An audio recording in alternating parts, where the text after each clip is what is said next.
Bonjour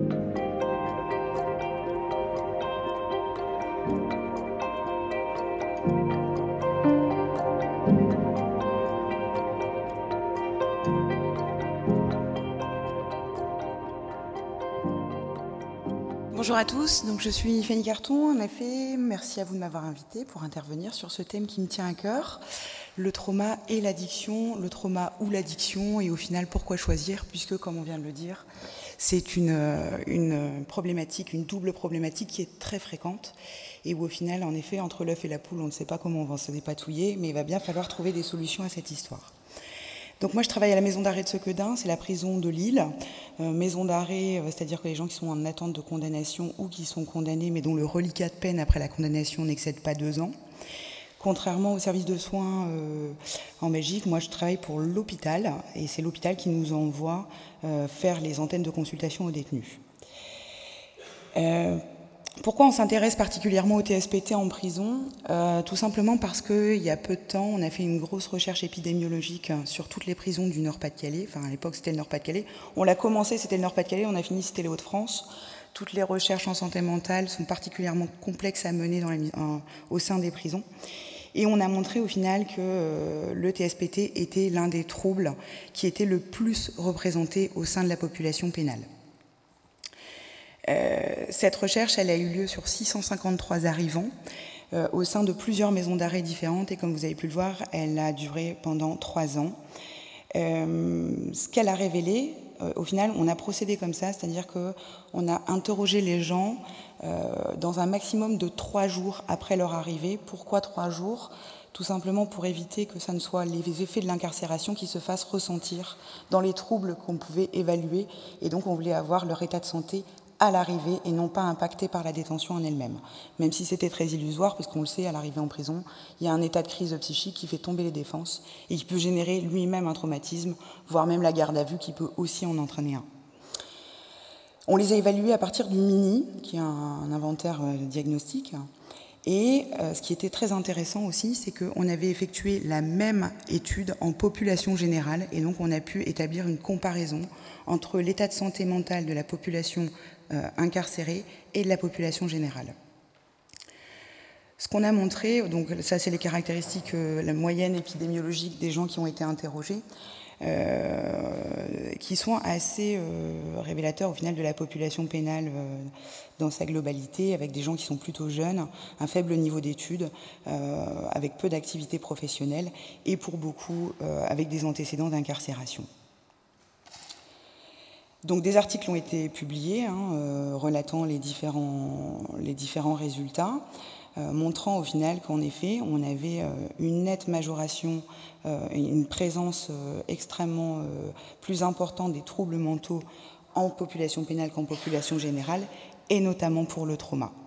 Grâce à une analyse secondaire qu'on a pu effectuer, on a pu montrer qu'en moyenne, pour 1% de la population générale, le TPST complet, pas subsyndromique, vraiment le TPST complet concernait en moyenne 10% de la population pénale dans la région Hauts-de-France.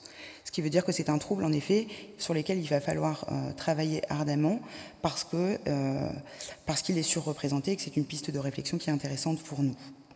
Comment on explique cette surreprésentation du TPST en prison? Plusieurs hypothèses ont été formulées. La première, ça serait que les personnes incarcérées sont plus exposées aux événements traumatiques.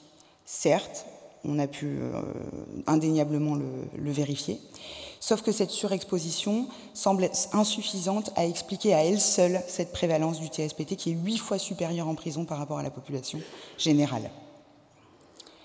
L'hypothèse 2, les personnes incarcérées sont exposées à des événements traumatiques de nature différente par rapport à la population générale du fait des précédentes périodes de détention. Ça n'a pas été prouvé. La surreprésentation du TPST ne s'explique pas par une exposition à des traumatismes qui seraient spécifiques à la prison. Donc ce ne sont pas les événements qu'ils peuvent vivre pendant leur détention qui provoquent cette surreprésentation. Hypothèse 3, les personnes incarcérées présentent davantage de facteurs de risque que de TSPT. Alors ça, par contre, en effet, ça a été attesté. Mais encore une fois, ce n'est pas un paramètre suffisant pour expliquer cette surreprésentation. Par contre, une hypothèse qui nous intéresse, notamment dans le cadre de cette intervention, c'est qu'il existe un lien entre le TSPT et la violence, pouvant mener à l'incarcération. J'explique. Ce qui voudrait dire que les gens qui souffrent de TSPT, de par les manifestations que Coralie a pu attester, c'est-à-dire leur irritabilité, la plus mauvaise régulation de leurs émotions, le trouble du contrôle de leurs impulsions, sont des personnes qui sont plus susceptibles d'avoir des passages à l'acte violents, hétéro-agressifs. Et certaines recherches, alors pas la nôtre, l'ont montré qu'en effet, il y avait un risque augmenté de comportements violents, et de surcroît, quand il y avait un trouble de l'usage de substances. Ce qui montre bien, en effet, que pour nous, c'est un véritable enjeu de soins que de prendre en compte cette double problématique qui est le TSPT et l'usage de substances, que ce soit des usages nocifs ou de la dépendance. Donc, on organise en ce moment une autre grosse recherche, cette fois sur la population sortant, où là, on a modifié un petit peu les questionnaires.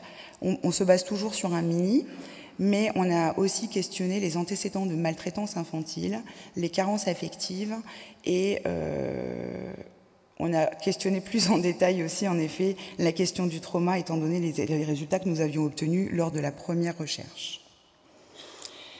Donc le PTSD, enfin je me suis trompée, TPST, PTSD, excusez-moi, associé à un risque augmenté de comportement violent et de surcroît quand il y a de la consommation.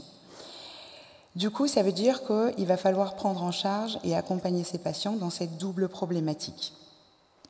Coralie l'a déjà dit, je ne vais pas le répéter, PTSD est fortement associé aussi à bien d'autres comorbidités psychiatriques, comme la dépression, l'anxiété et bien d'autres choses. Alors, en résumé, pour cette partie-là de la présentation, le TPST est surreprésenté en prison par rapport à la population générale. Le TPST augmente le risque de passage à l'acte violent, donc une plus grande confrontation au système judiciaire, et notamment en présence d'un trouble de l'usage des substances. La comorbidité concerne donc une large proportion de nos patients, et accompagner le patient dans cette double problématique est un véritable enjeu par rapport à la lutte aussi, à la prévention et de la rechute addictologique, si on soutient la thèse de l'automédication, et de la récidive judiciaire. Pour nous, ça a donc un double impact et un double intérêt de se pencher sur la question. Dans notre service de soins à la maison d'arrêt de Lille, on a au final quelque chose qui tient compte de la réalité et du vécu de ces patients. C'est-à-dire qu'on a des services de soins qu'on appelle des DSP, dispositifs de soins psychiatriques, qui regroupent un certain nombre de professionnels, des psychologues, des psychiatres, des éducateurs et des infirmiers, mais aussi un centre de soins spécialisé en matière d'addiction, où là, des psychologues travaillent aussi, et plus spécifiquement pour cette population qui consomme. Donc ça, pour nous, c'est vraiment intéressant parce que dans le cadre de la pathologie duel, dans le cadre de la comorbidité, contrairement à ce qui peut se passer dans les services de soins à l'extérieur, on n'a plus à choisir entre l'un ou l'autre. Et le patient peut avoir des parcours de soins croisés avec ces deux services qui s'intriquent. Moi-même, je travaille à la fois pour le service de soins en addictologie et pour le service de soins en psychiatrie, ce qui, au final, me correspond très bien, puisque vu les patients que j'accompagne qui ont cette double casquette, en miroir d'eux, je l'ai aussi, du coup. Donc, chaque personne qui arrive en maison d'arrêt est vue chaque matin par au moins un psychologue pour effectuer ce qu'on appelle son circuit arrivant, où on effectue un repérage de l'ensemble des difficultés qui sont les siennes, une anamnèse, un repérage de tous ces troubles. Et ça se passe le matin de son incarcération. Lors de ce circuit arrivant, ne sont pas questionnés les antécédents traumatiques. Pour reprendre ce que Coralie disait notamment, il y a sûrement un manque de formation des professionnels travaillant en milieu carcéral par rapport au trauma. Ça, c'est une autre recherche de Timothy Bauer qui l'a attesté, et qui rendent peut-être un peu frileux les professionnels à questionner les antécédents, avec cette croyance que si on questionne, on va rouvrir les brèches traumatiques et que peut-être le patient va s'en trouver fragilisé dans une période où, il est vrai, il présente une certaine vulnérabilité par rapport à son arrivée en détention. Mais par contre, systématiquement, la question des consommations est posée. Et si ce patient relève en effet et souffre d'une pathologie addictive, il sera orienté systématiquement dans un second temps, à 15 jours de son arrivée, dans un autre circuit arrivant, qui est le circuit arrivant du service de soins en addictologie, où cette fois, la question de l'historique des consommations et notamment du point de commencement et de l'évolution de la pathologie addictive est questionnée de manière beaucoup plus détaillée. Donc, il passe par le service de soins psychiatriques pour être éventuellement orienté au service de soins addictologiques.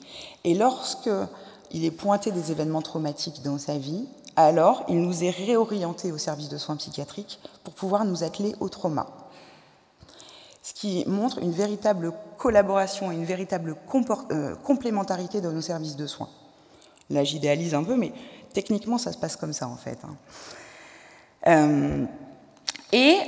Dans tous les cas de figure, pour toute personne qui souffre d'un trouble addictologique, il y a un suivi aussi avec le psychiatre qui est mis en place parce que dans les recommandations actuelles, on doit d'abord stabiliser les problématiques addictives avant de pouvoir toucher à des choses extrêmement fragilisantes pour le patient. Donc mon parcours à moi, il est calqué sur l'évolution de ma pratique clinique au sein de la détention, puisque j'y ai toujours travaillé. Et au final, je me suis retrouvée très désemparée avec ces patients qui présentaient quand même des problématiques multiples. Donc, je me suis formée dans un premier temps aux thérapies brèves, ce qui n'est pas inintéressant quand on met en parallèle avec la théorie, l'hypothèse de l'automédication, quand on voit dans la consommation une tentative de solution à la souffrance vécue par le trauma que constituerait la consommation. Et ça, c'est des questions qu'on pose régulièrement aux patients. Quelles sont les bonnes raisons que vous avez de consommer? Est-ce que vous pourriez me les expliquer et revoir cette perspective de la consommation comme une tentative de solution? Ça, c'est dans les thérapies brèves, la thérapie orientée solution, qu'on peut-être vous connaissez. Le simple fait de constater que tout cet entretien d'étayage, cet entretien de verbalisation ne suffisait pas à l'accompagnement et à la résolution des problèmes. Donc j'ai eu un parcours de soins en hypnose, puis en EMDR, puis en mindfulness. Et là, je suis en train de me former à la dissociation structurelle parce qu'on montre que chez les patients addicts et chez les patients traumatisés, au final, la dissociation est centrale, c'est-à-dire cette volonté de s'échapper à la réalité de l'instant pour ne plus souffrir de ce qu'on est en train de vivre. En théorie, on ne fait rien d'autre que suivre les recommandations en matière de prise en charge du trauma. La prise en charge du trauma, c'est d'abord de la stabilisation pour que le patient puisse un petit peu tout simplement respirer et ne plus développer des compétences par rapport à la gestion de tout cet état de stress qui ne s'éteint pas. De la psychoéducation, c'est moi. Merci.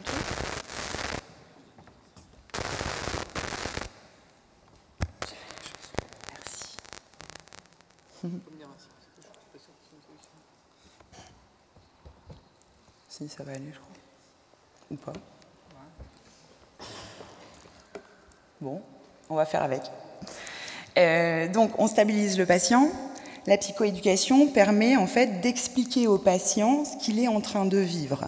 Et en lui permettant d'expliquer ce qu'il est en train de vivre et de mettre du sens sur son expérience et sa souffrance, ça nous permet en fait de l'aider à reprendre du contrôle sur ses expériences de vie, sur ses expériences traumatiques, sur ses expériences de consommation, où là, pour le coup, le vécu d'impuissance est extrêmement angoissant pour lui. On traite ensuite les comorbidités. Ça, c'est les recommandations dans le cadre d'un trauma, d'un TSPT simple, c'est-à-dire que pour lequel il n'y aurait qu'un seul événement traumatique. Mais au final, c'est à adapter dans le cadre du TSPT complexe, c'est-à-dire quand les événements ont été répétés et durés dans le temps. Et seulement après, on effectue ce qu'on appelle le retraitement des cibles traumatiques. Alors, le trauma complexe, au final, concerne énormément de nos patients, puisque, comme Coralie le disait, on retrouve dans les antécédents des patients présentant des troubles addictifs et des troubles traumatiques, des expériences de carence affective infantile, des expériences de violence intrafamiliale, vécues ou subies, qui ont laissé des traces dans la structuration de leur personnalité. Pourquoi cet accompagnement de ces patients est plus long dans le temps? Parce que la stabilisation prend énormément de temps, tout simplement parce que les expériences ont été tellement répétées que c'est une véritable blessure du lien et de l'attachement qui a opéré en eux. Et le simple fait de pouvoir créer un climat de confiance avec le patient est déjà une expérience qui est très compliquée à mettre en place.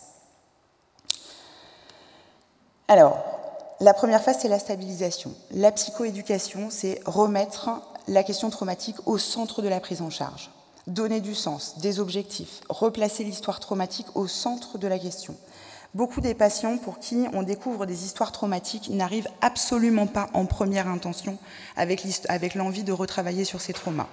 La plainte étant liée à l'incarcération, au motif de l'incarcération, et souvent chez ces personnes avec cette double problématique, c'est l'histoire des consommations, l'alcool au volant, violence conjugale sous l'effet de l'alcool, homicide avec prise de substances, et c'est la porte d'entrée par laquelle ils vont entrer dans notre circuit de soins, sans forcément établir le lien avec tout le vécu antérieur qui est le leur. Aider à la stabilisation émotionnelle par des pratiques qui sont la pratique de la pleine conscience, la pratique de la thérapie acte d'acceptation et d'engagement, par la thérapie des schémas, et essentiellement, j'ai envie de dire, par des moyens qui sont à médiation corporelle. Pourquoi ça doit passer par le corps? Parce qu'au final, dans la recherche de récompense et dans l'axe de stress, on est sur une dimension éminemment corporelle de la problématique. Et ensuite développer des ressources. Mais ça, généralement, déjà quand on a fait les 2 premières phases, à ce moment-là, ils sont libérables. Donc c'est aussi tout notre travail que d'organiser un relais pour l'accompagnement et le terminer à l'extérieur. Donc comme je le disais, le patient arrive rarement avec une plainte qu'il met directement en lien avec ces événements traumatiques. La question, et ça c'est une procédure de thérapie brève et une procédure d'hypnose, c'est déjà de pouvoir le projeter sur un objectif qui soit concret, réalisable et auto-référencé. La question à lui poser, en tout cas la question qu'on lui pose, c'est à quoi nous verrons que vous n'avez plus besoin de venir nous voir? À quoi verrons-nous que l'accompagnement est terminé? Parce que ça, c'est la particularité du travail en prison.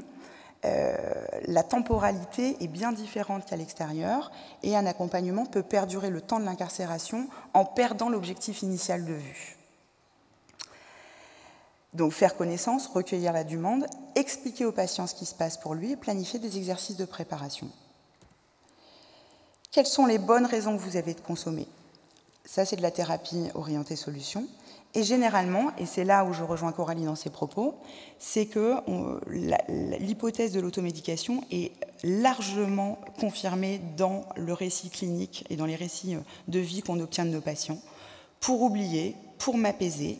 Et quand on leur demande de préciser ce qu'ils cherchent à oublier, c'est tout ce que j'ai vécu qui était difficile, toutes ces images qui me reviennent en tête, tous ces cauchemars que je fais chaque nuit et qui, à chaque fois que je les fais, provoquent en moi exactement la même inquiétude, la même terreur, la même honte et la même culpabilité que si c'était hier. Donc on est bien sur, dans leur récit, quelque chose qui est une recherche d'apaisement, une stratégie de solution par rapport à leurs difficultés. Quels sont les différents moments où il y a de l'explosion, du passage à l'acte violent? Et généralement, ce sont tous les déclencheurs qui viennent un petit peu retitiller la blessure qui n'est pas cicatrisée du trauma, où ils se sentent dénigrés, où ils se sentent vulnérables, où ils se sentent impuissants. Et celle-là vient réveiller au final tous les affects, toutes les sensations, comme une réinitialisation du problème, et ça c'est par définition le trauma. On leur explique qu'au final, comme tout à chacun, comme vous, comme moi, comme tout le monde, alors que le temps passe, l'état d'activation dans notre corps est variable. Vous avez vous-même parfois des moments où vous sentez que vous êtes plus ou moins tendu, plus ou moins détendu, et c'est variable en fonction des éléments du contexte, mais aussi de vos propres pensées. Cet état d'activation, pour tout à chacun, est compris dans une fenêtre de tolérance, qui constitue à la fois le niveau d'activation minimal et le niveau d'activation maximal que la personne est capable de gérer. Au-delà de cette zone optimale, tout dépassement de la fenêtre de tolérance, et ça c'est le modèle de travail des thérapeutes EMDR, tout dépassement de la fenêtre de tolérance provoque au final comme un disjoncteur électrique qui, si votre maison, il y a un court-circuit, à un moment donné, le disjoncteur se met en sécurité, c'est ce qu'on explique au patient, le cerveau se met en sécurité et il se coupe. Et le patient fait alors l'expérience de la dissociation. Et parce que le cerveau s'est retrouvé dépassé dans ses capacités à intégrer l'expérience, alors l'expérience reste en mémoire active. Et dès que l'expérience se représente de manière plus ou moins ressemblante, toutes les émotions et les sensations sont réactivées en même temps. Quand on explique ça aux patients de manière très métaphorique, en lui faisant par exemple l'histoire de « vous avez un accident avec une voiture bleue, et au moment où vous avez votre accident, votre corps se tend, vous avez peur, et à ce moment-là, vous ne savez plus trop ce qui se passe à partir de cet instant, vous vous en sortez indemne, mais dès que vous croisez une voiture bleue, alors, même si vous savez rationnellement, raisonnablement que ce n'est pas la même voiture, c'est plus fort que vous, votre corps tremble, et vous avez cette même émotion de peur. Et bien ça leur parle et ça les aide à mettre du sens sur ce qui se passe pour eux dans ces cauchemars qui reviennent en permanence, ou dans ces images, ou dans ces émotions qui les débordent. Donc, pour stabiliser, vous avez bien compris qu'avec cette histoire de fenêtre de tolérance, il va falloir agir soit sur la fluctuation de l'activation, soit sur l'amplitude de la fenêtre de tolérance. On sait que l'amplitude de la fenêtre de tolérance est propre à chacun. Elle dépend de beaucoup de paramètres qui sont à la fois génétiques, biologiques, mais surtout, essentiellement, et c'est pour ça que dans ce modèle de la thérapie EMDR, ça rend les choses plausibles et compréhensibles pour eux, la taille de la fenêtre de tolérance est influencée par la qualité des attachements précoces de la personne. Plus l'enfant évolue dans un climat de sécurité, plus il est capable d'acquérir des compétences de régulation émotionnelle et donc de régulation de ses sensations. Ce qui montre bien que nos patients, qui eux, pour la majorité, ont vécu dans des climats insécures, ont une fenêtre de tolérance qui est très très faible, dont l'amplitude est très très faible, et donc les débordements sont très réguliers. Donc il va falloir augmenter cette fenêtre de tolérance. Une des pratiques les plus courantes pour travailler sur l'amplitude de cette fenêtre de tolérance, c'est la pratique de la méditation de pleine conscience. Pourquoi ? Parce qu'on arrive à se dégager de l'envahissement émotionnel pour passer à une dimension cognitive de l'expérience qui est beaucoup plus gérable. Voilà. C'est peut-être pas le bon mot, mais je trouve pas le bon mot. Donc, la pratique de la méditation de pleine conscience ou agir sur le flux d'activation. Et donc, pour agir sur le flux d'activation, rien de tel que les expériences de relaxation, de cohérence cardiaque, puisque la cohérence cardiaque, c'est l'entraînement à mettre à l'unisson son système sympathique et son système parasympathique. Le fait de pouvoir s'entraîner à pratiquer la cohérence cardiaque les aide à mieux réguler cette activation qui traverse leur corps. Donc ça, c'est une grosse partie du travail qui est encore effectuée de manière pluridisciplinaire, puisque dans notre équipe, on a aussi une psychomotricienne et tous nos infirmiers pratiquement sont formés à la pratique de la cohérence cardiaque. Donc l'apprentissage et le training est effectué par l'équipe infirmière. On ne peut commencer le retraitement des cibles traumatiques par le EMDR que quand la personne est capable de se sentir en sécurité, est capable de faire face à ses perturbations émotionnelles et à donc mieux réguler ses émotions. Ça se voit très vite. En fait, ça se voit vite à leur réaction aux provocations de ce qu'ils peuvent vivre en prison. À partir du moment où on ne nous les ramène plus à l'infirmerie parce qu'ils se sont battus pour la 15e fois dans la semaine, c'est que généralement, ils commencent à savoir s'apaiser et ils en font état. Et ensuite, on va leur demander, au final, quelles sont toutes les voitures bleues qu'ils ont pu croiser sur leur chemin. Et là, ils vont nous relater tous les événements de vie traumatiques, les agressions, les violences subies, qu'elles soient sexuelles ou physiques, les ruptures, les deuils. Et on va tracer sur un axe de temps, un déroulé temporel, nous permettant en fait de cibler tous les moments qu'on va pouvoir désensibiliser. Et ça, chaque thérapeute a son outil. Moi, je le fais avec le MDR, d'autres le font avec la TCC. Le but étant, en fait, d'arrêter, de couper ce conditionnement qui existe entre l'exposition à la cible et la réaction émotionnelle et physique qui s'ensuit. Hop, ça, je passe. En pratique, le travail d'intégration, alors, chez les personnes, en fait, qui ont des traumas complexes, vous comprenez donc facilement que les sorties de fenêtres de tolérance sont tellement régulières, puisque la fenêtre de tolérance est tellement étroite, qu'ils ont appris spontanément à se couper de la réalité de l'instant. Et ça, c'est ce qu'on appelle des structurations de personnalité dissociatives. Donc, le fait de pouvoir augmenter ou de mieux réguler leur permet de rester dans la fenêtre de tolérance. Parce que ça va être ça le véritable enjeu, c'est que quand on va les réexposer aux cibles traumatiques, ils vont pouvoir le revivre, en tout cas de manière estompée, tout en restant dans une zone confortable pour eux, pour que le travail d'intégration par le cerveau puisse avoir lieu, puisqu'il n'y aura pas à nouveau une nouvelle levée du disjoncteur.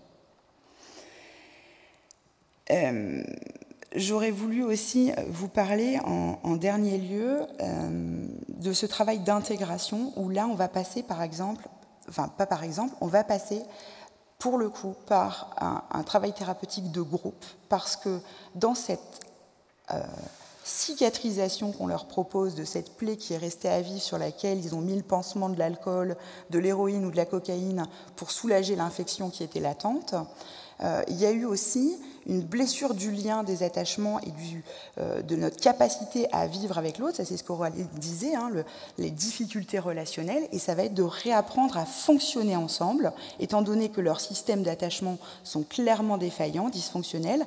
Le but, ça va être de pouvoir leur apprendre à savoir faire preuve d'empathie, voire même de compassion. Et là, on est en train de mettre justement des groupes en place, des groupes thérapeutiques, pour favoriser l'acquisition de ces compétences. Le Graal ultime, l'objectif ultime du travail étant de pouvoir, et ça c'est un vrai travail de résilience, expliquer en quoi cette expérience a été pour eux productive. Et je terminerai par cette vidéo de mon patient, je vous expliquerai après. C'était quoi? Avant, je ne croyais pas que c'était choc qui est passé avant. Je croyais que j'ai gagné contre ça. Mais ce n'est pas ça, c'est une petite chose qui ouvre une petite porte, on dirait, dans votre cerveau. J'ai jamais pensé de passer le jour de l'explosion, en fait. Je disais que ça c'est bon, ça passait, ça restait là-bas. En fait, j'ai fermé lui dans une boîte, c'est bon, j'ai tué lui. Il ne peut pas le sortir. Ah non. Une petite touche, il est capable d'ouvrir cette boîte. Le jour que tout ça est sorti, en plus, avec les autres problèmes, tous les problèmes, j'ai abandonné. J'ai abandonné même de battre. J'ai dit, c'est bon. Tu vois, tiens, tu prends tout ce que tu veux, laisse-moi tranquille après. Mais il m'a ramené jusqu'à la prison. Il m'a fait plus de choses. Il m'a laissé perdre encore. Voilà, j'ai tout perdu. J'ai pas tout perdu. Je croyais que j'ai tout perdu, mais vous n'arrivez pas à expliquer. Parce que vous ne savez pas qu'est-ce que c'est. Jusqu'à que j'ai parlé avec le psychologue, que j'ai expliqué. J'ai dit j'ai ça, je crois que ça vient de ça. Un coup,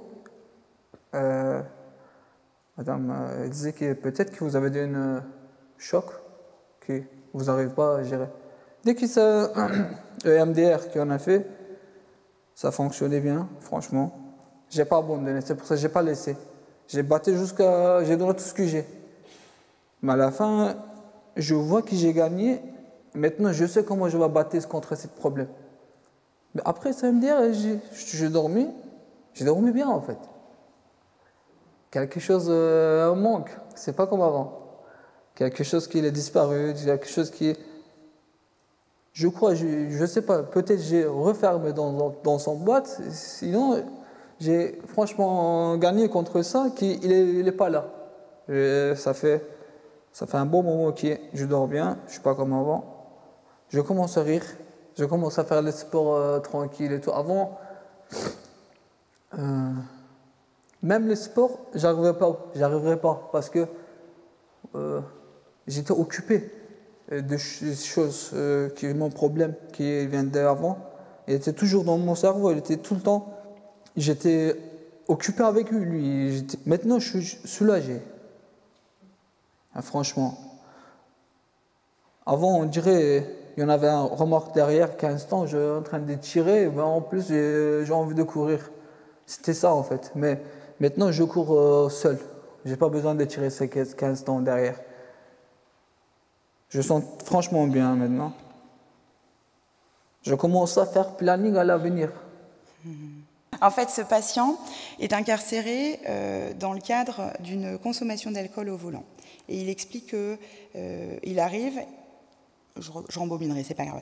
Il arrive parce que c'est de la récidive et au début, il ne cible que le problème de l'alcool. Et en fait, il explique que ce problème de l'alcool est secondaire à un problème conjugal parce qu'avec madame, tout se passe très mal, mais qu'il a du mal à partir parce que partir, ça voudrait dire accepter de ne plus voir sa petite fille et c'est comme s'il l'abandonnait, que du coup, ça faisait de lui un traître et un lâche. Et quand on l'a questionné en fait sur, au final, d'où est venue cette idée, quelle est la toute première fois dans votre vie où vous avez pu penser que vous étiez lâche, il nous relate en fait qu'il a fait partie de l'armée et qu'il était chef de peloton dans l'armée turque et qu'à un moment donné, il doit prendre la décision d'un chemin et que sur ce chemin, en fait, il croise, son groupe avec ses meilleurs amis croise une mine et en fait, l'ensemble de son peloton décède. Et il porte la culpabilité de cet événement et il garde ça. Et en fait, ce qu'il explique au tout début de la vidéo, et peut-être vous n'avez pas tout à fait compris, c'est j'avais mis tout ça dans une boîte, j'avais tout oublié. En tout cas, je croyais que j'avais tout oublié jusqu'à ce moment-là. Voilà. Donc, je termine brièvement en disant que j'ai bien conscience de la chance qu'on a dans notre service de soins d'avoir cette articulation.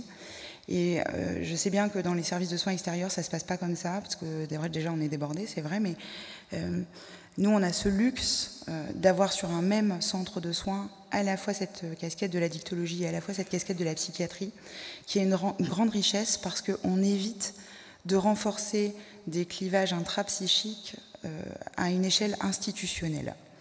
Et j'invite, alors la structuration des institutions fait que ce n'est pas forcément possible du jour au lendemain d'implanter un XAPA au sein d'un DSP et inversement, déjà aussi parce que législativement on n'est pas sur les mêmes institutions forcément, mais de développer le réseau, développer le partenariat pour pouvoir enfin garantir une approche optimale et globale d'un patient qui se retrouve lui-même enlisé dans plusieurs problématiques et où au final il nous atteste de la difficulté que c'est pour lui de ne pas trouver l'espace qui est le sien.